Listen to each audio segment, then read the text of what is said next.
Tell us about the significance of this conference. You've been invited to be part of airtime.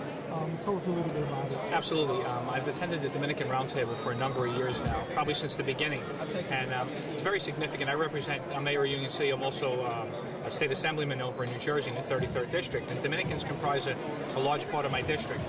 They're a community that contributes so much back to the community that they live in, that they work in. And the significance of this today is bringing Dominicans together and setting an agenda, not only in Union City, not only in New Jersey, not only in New York, but throughout the United States. And I think that's the major importance of this, having to mobilize not only politically, but economically, getting involved in their community. It's so important that they be involved. And also be involved in the mainstream, be involved in politics, be involved in the mayor's races, both in New York and throughout New Jersey.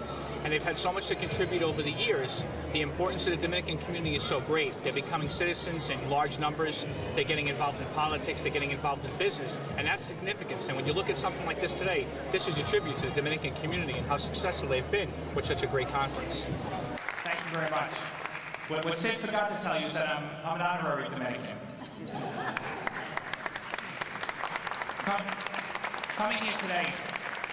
Coming here today is a great feeling, and I'm always most comfortable, and I don't just say this because I'm with a room full of Dominicans, but the Dominican community in Union City has been tremendous to me. Tremendous in supporting me over the years, not when I ran for mayor, but when I ran for commissioner, when I was also a Hudson County freeholder. It was always the Dominican community that was first there for me, and I'm proud to say that.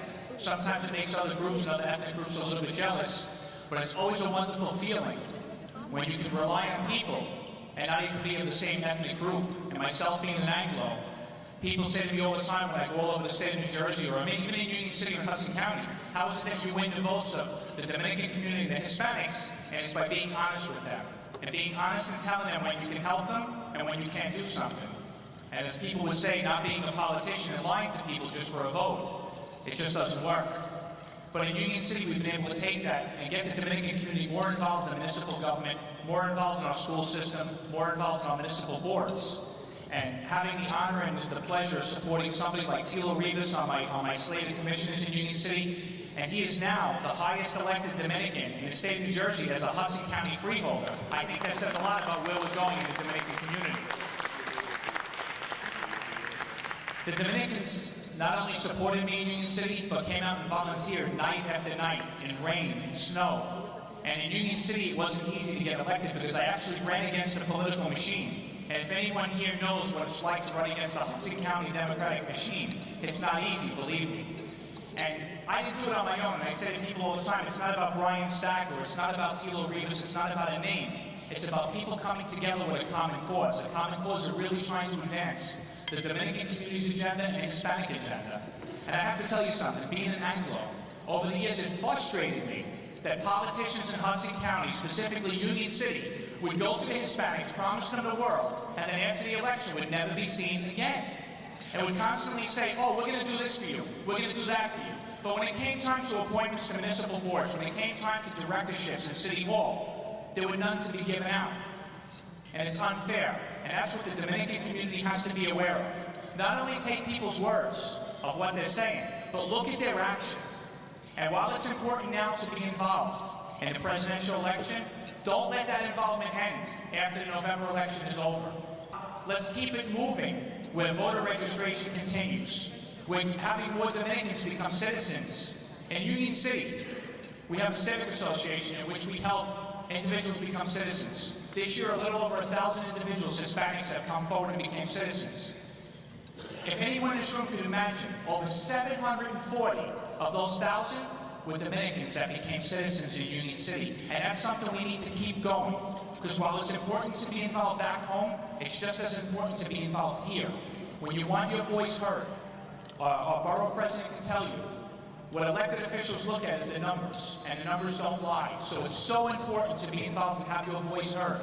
Don't become disenfranchised or disenchanted. Stay involved in the process, whether it's the political process or the community process. Keep it moving. Also, in Union City, we were the first, and Sid mentioned about Duarte Park. Individuals said to me, why did you name the park Duarte? Other groups came to me. I said, because Dominicans need their place in Union City, just like the Cubans had their place in Union City, just like the Puerto Ricans had their place in Union City. And I have to say something to you. I have to say something. I guess I'm a little biased in my statement here, what I'm going to say, but the Dominican community is the most friendliest Hispanic community.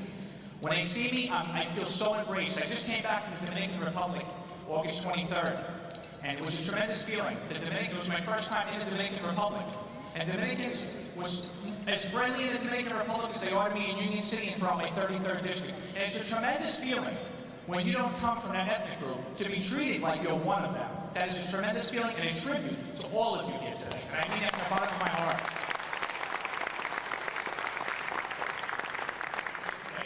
Wherever you're running for office, in New York, in New Jersey, wherever it may be, you can count on myself coming over, and we did it for Guillermo Linares in the past. I came over with 100 workers. Whatever I can do to advance the Dominican agenda.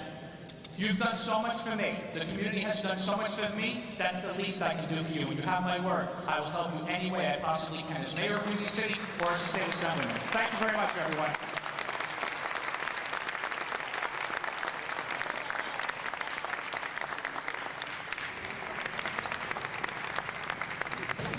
I have to say something. I guess I'm a little biased in my